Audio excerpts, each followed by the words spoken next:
Between the hills, the stars, the sky, the river so clear, river so clear. As we get going, it's the 1st of March today, and so we have been doing theme months here at the Unitarian Universalist Church. And so for our opening words, I just want to read a little bit about our theme and the things we'll be focusing on, because I think you'll find a nice through line when Michael speaks later as to what we'll be talking about and how that affects our day-to-day lives. And I'm really grateful for this month because it's really speaking to a lot of the things that have been keeping me sane. So this month, our theme is paying attention, which can sound overwhelming, but hear me out. Attention is more than noticing what is beautiful. It's a spiritual practice that transforms us. Gratitude begins by simply seeing the world around us. Yet as we practice paying attention, we begin to wake up to so much more that is around us. As Mary Oliver, the poet, teaches, attention is the beginning of devotion. Love grows when we truly see each other, without expectation and without projecting our own desires. This kind of looking, what Simone Weil calls self-emptying, reveals the uniqueness of the other and rearranges our priorities. Attention also calls us to compassion. When, as Reverend Sean Dennison writes, we recognize something's beauty, we feel compelled to protect it. Its well-being becomes intertwined with our own. In the end, paying deep attention changes us. It enlarges our hearts, it widens our commitments, and it reshapes how we move through the world. Yes, you can expect to leave this month feeling grateful, but you should also be prepared to feel altered. Attention invites gratitude, but it also invites transformation.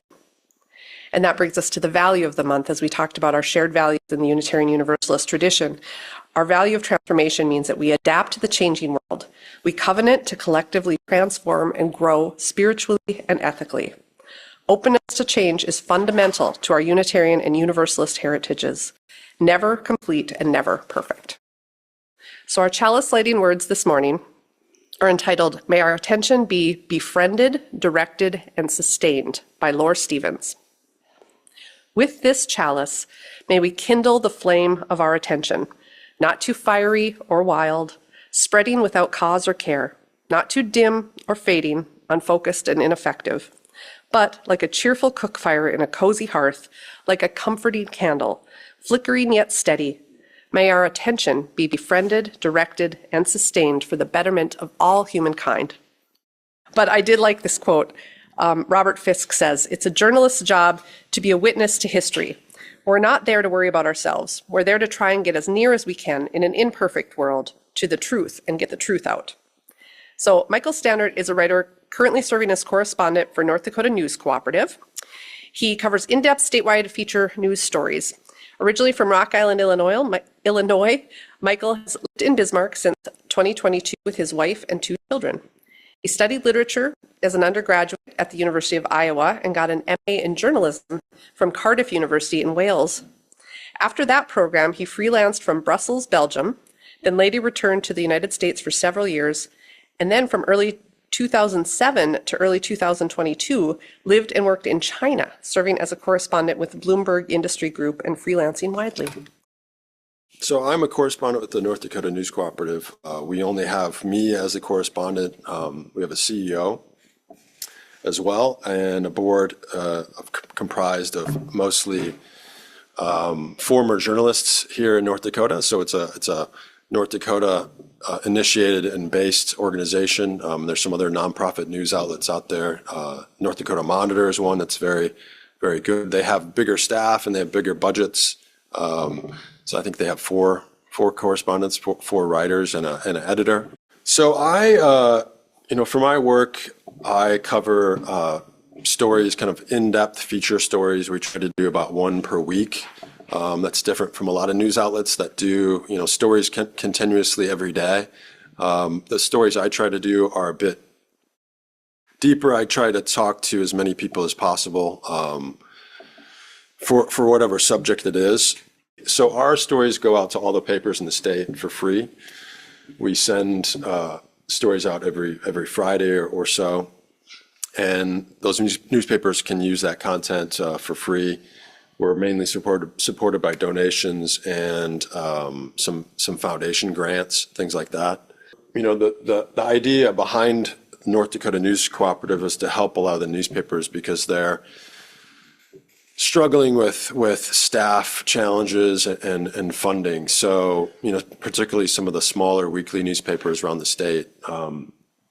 So we, you know, by providing them content, that's a helpful thing for them so they can get stories out to their readers. And I try to focus on, you know, stories of statewide interest, not usually like one event or one particular thing, but usually try to get examples of, you know, what's going on in that subject across the state. So, you know, for example, you know, healthcare, you know, issues. I've done some stories with you and about the challenges to long-term care and things like that.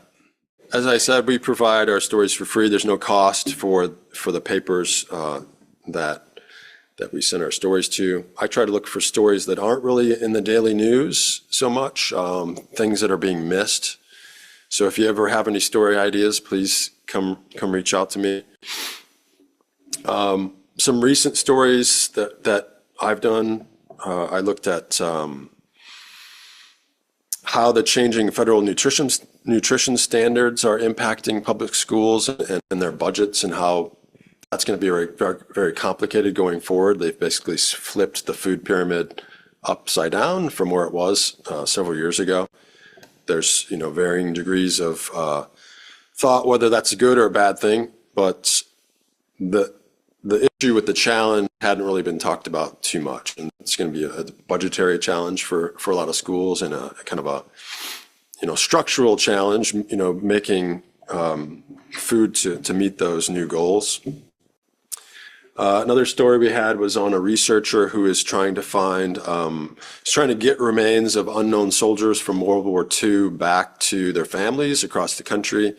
And he had found someone in North Dakota that he had been trying to connect with the family for that. There's several others that he's looking into as well. So that's something that I thought was pretty interesting. It's a fascinating story and something that's, you know, helpful for people who had lost family members in World War II that were never returned.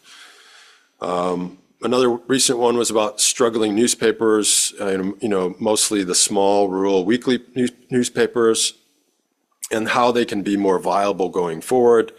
That's something that's a big interest of our organization and of the North Dakota Newspaper Association as well, which is kind of partnered with us. You know, others have been on immigration enforcement, had something on that recently, impact of electricity prices, policies on AI in public schools. I mean, it jumps around from many different subjects. I don't really have a specific kind of beat area. The one thing with the theme for today of paying attention, I'm wondering if anyone else is sick of the news and has feelings of being tired of the news. You? Yeah, I am too. So I was in China for 16 years working, came back. And it's a very different climate than when I left. I mean, I returned, you know, sometimes for visits and with visits family, but it's quite different than it was. Does anyone have ideas of why people are sick of the news? Clickbait, yeah. And what it tells us. Bad news, but I mean, bad news has always been around. But it kind of seems like it's just shot at you, ever present. 24/7. Yeah, 24/7. So, you know, I think back 30 some years ago, you know, most people got newspapers and maybe watched the evening news. So we weren't, you know, getting constant reminders of stuff in the world and things to be aware of. And it could, you know, it's hard to give your attention to things when you're constantly being pressed with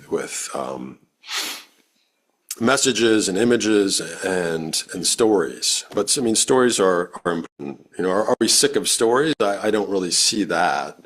You know, we're constantly watching Netflix, accessing different things to get stories, because we want meaning, and we kind of want to understand what's going on in the world around us. So I guess as part of paying attention, I think is also being aware of, what your limits are, and kind of figuring out, okay, this is my news consumption habit. So like, if you go back 30 years ago, you probably didn't feel so over stressed with news, right? So it's kind of part of the different delivery system that's happened over these last 30 years. So part of that, to be, it's good to be aware of what's going on around you and be engaged. But you also have to be protective of yourself, and also kind of give yourself a diet of news, I think. I think that's good advice. Maybe I'm shooting the media in the foot by saying these things, but I do that myself. I don't really watch TV news. I read a lot of news. It's less emotional in a lot of ways. And like this morning, I watched a lot of the Iran coverage, but usually I don't watch something like that unless it's really happening. I don't tune into Fox. I don't tune into CNN or MSNBC on a nightly basis and watch those things. But stories are important, and particularly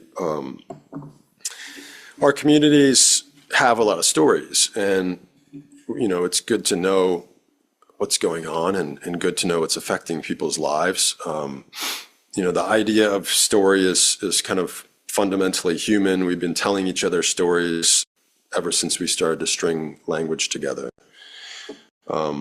Stories connect us across time and place, provide meaning. They sometimes teach, they sometimes shape perception, other times they motivate, inspire, memorialize, or even upset or anger. But most of all, stories remind us we are not here alone. At the elemental level, this is why stories are important, especially when you're given an accurate picture of what's happening. I mean, that's the role of journalism. I see it's a role of all stories too, not just journalism as well. And I had a question for you all. Do you subscribe to your local papers? Yes. Anyone not? Did you subscribe, 10 years ago, 20 years ago? So why did you stop subscribing? My brother was always in the editorial column. Oh. So that's why you stopped? Okay. That's a good reason. But I've asked this question before at another talk too, because a lot of people's consumption has flipped. So, 20, 30 years ago, people subscribed to a lot of local papers. And then this is part of the kind of the news diet I was just, mentioning. People didn't really have subscriptions to, Wall Street Journal, New York Times, all these national news, watching continuously MSNBC or Fox or whatever. I mean, CNN only came out in the 80s. So a lot of that's kind of flipped to kind of nationalize discussion and nationalize a lot of things. And that kind of takes you away from, what's going on here locally. And I think, one importance of what we do and all of the local news journalists do is bring you that, picture of what's going on locally, and, not something, far off. So, any ways you can support that is good. I think there's been so much impact to local news over the last 30 years because of that flip, but also because of, many other reasons, the internet, advertising going different ways, this sort of thing, that, a lot of newspapers need a new model to work, at the local level. It's very difficult for them. So any way you can support them, I think they would be grateful. Not just us, but the Tribune, Bismarck Tribune, and others. I think they need people's support. How are you discerning what is biased and what is fact-based? And can you talk a little bit about the way you look at news as a journalist and how you consume it? I think most print news is a lot better at being objective. So that's one reason I tend to stay away from a lot of the television news or these sort of things. You have to kind of take in everything in a way. It's kind of overwhelming, but you don't want to pick just one news outlet. You can pick a few, and then you can actually get a better idea what's going on by consuming things that might be outside of your viewpoints, something on the right, something on the left, something more centrist. I think trying to take in, as much of that as possible is helpful.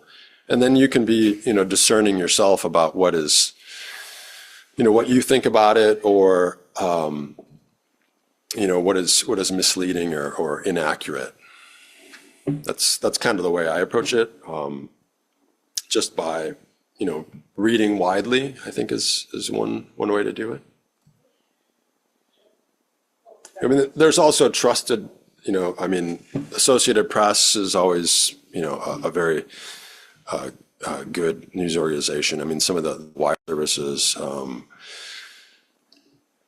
anyone I've ever worked for, it's like you want to be as accurate as possible. There's never been any kind of attempt to spin me in a certain way. So, I think most journalists want to do that and be as accurate as they can and as kind of as fair as possible. It's sometimes within whatever organization they're in, it gets kind of skewed. So part of that is just seeing as much as you can and then, coalescing it into your understanding of the situation. So, because there's so many, viewpoints out there on everything. That's one thing I find, great about what I do is I can talk to people who have so many different views about something. Because I don't, for a story, I don't want one view. It's kind of a boring story. You want variety and kind of conflict and interest. So, I search out different views, and I think, people as they read and consume, news should also do that to just kind of challenge themselves. So from a print standpoint, and you mentioned AP. Yep. You mentioned the North Dakota Monitor and your own. Other recommendations if I'm trying to find something that really seems from your perspective to give me an accurate picture and let me decide after what I'm reading what I think. Other suggestions along those lines? Well, part of it is, depends on what you're interested in too. Bloomberg, who I used to work for quite a bit, that's more financial news, more kind of industry news. They're pretty well known as a very good source for that kind of news. Reuters, I tend to go to, more foreign sources a lot of times. Reuters news agency is excellent.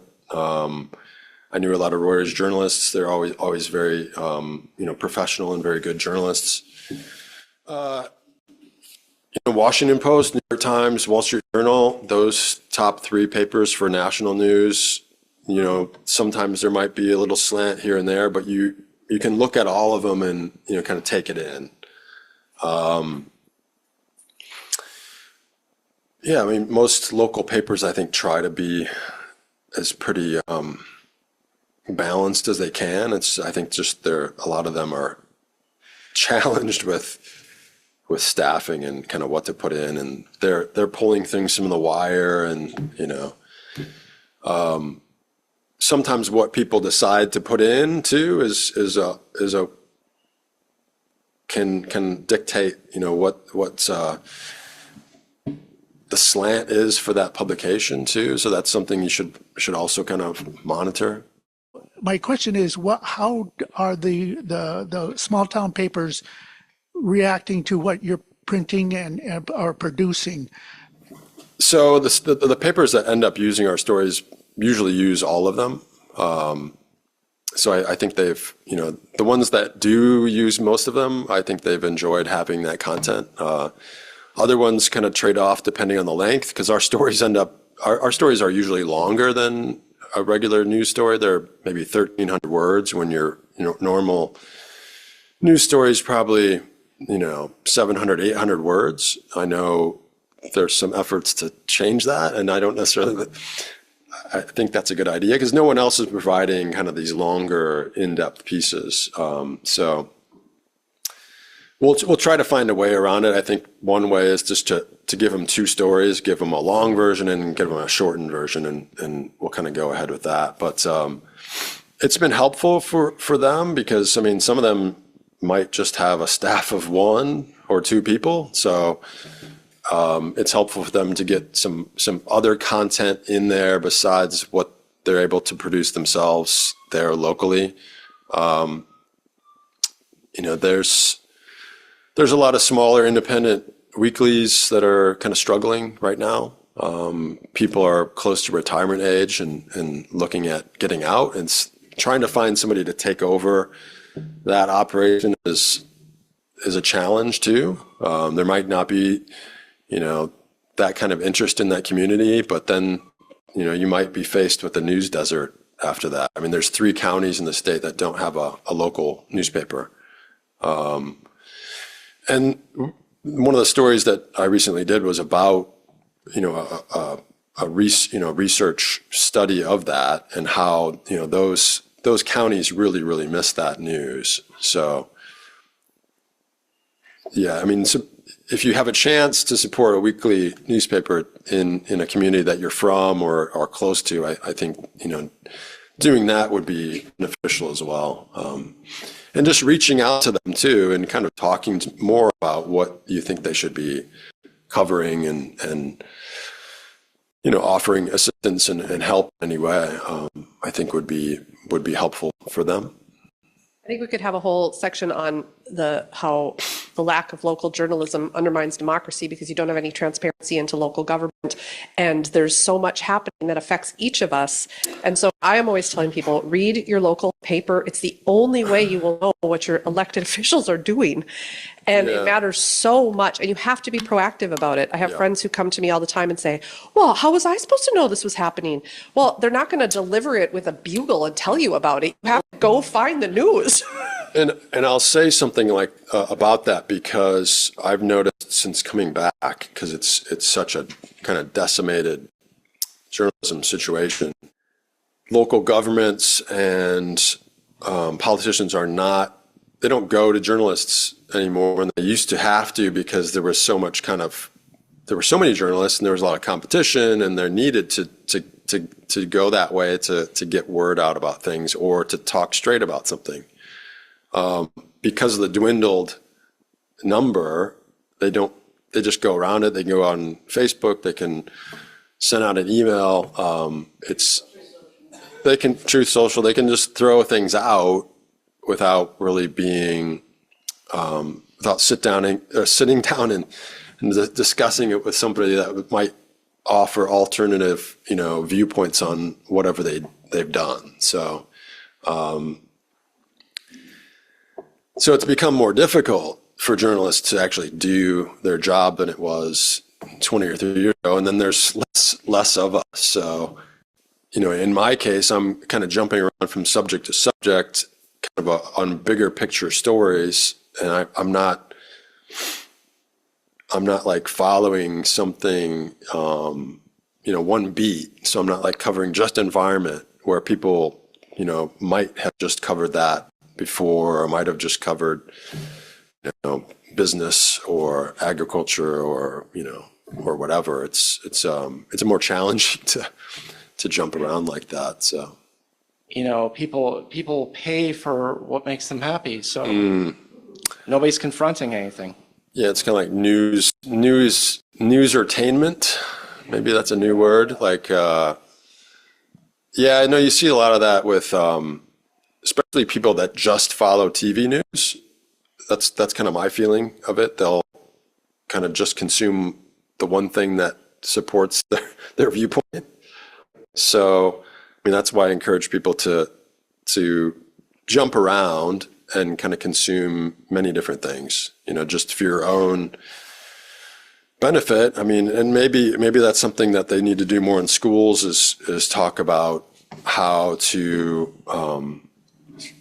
consume news in this century and how to, be objective. I mean, it's just become kind of strange and weird. It's like, just people in these kind of camps, and it's very weird. Yeah. I'll just tell you Yeah. to reflect on that. Yep. I remember when the what was going on in Gaza began, and the best news I could get was from Haaretz in Israel, which was actually saying things that were realistic. Yep. Yeah. Everything else was like, some people didn't want to face reality.